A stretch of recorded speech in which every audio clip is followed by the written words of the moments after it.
Maswerteng tanghali po mga ka-STL. Narito na po ang resulta ng STL Batangas para sa araw na to. First draw December 22, 2024. Araw ng linggo, naway ang mga natayan niyo pong mga numero kanina ay manalo nawa ngayong tanghaling ito 12 PM. Kaya kunin niyo na po ang inyong mga tickets. Narito na po ang resulta.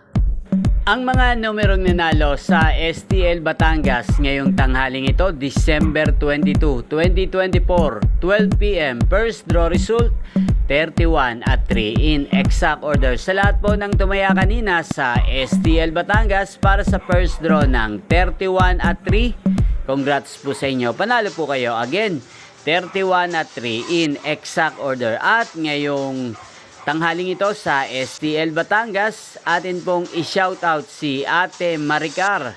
Ate Maricar ng Batangas, shoutout po sa iyo. Naway nasa mabuti ka pong kalagayan. At sa lahat po ng mga taga Batangas yan, shoutout po sa inyo. Inyo pong napanood ang resulta ng STL Batangas sa channel na to, Roderick Hernandez TV. Magkita-kita pong muli tayo mamayang alas 4:30 ng hapon dito po sa channel na to.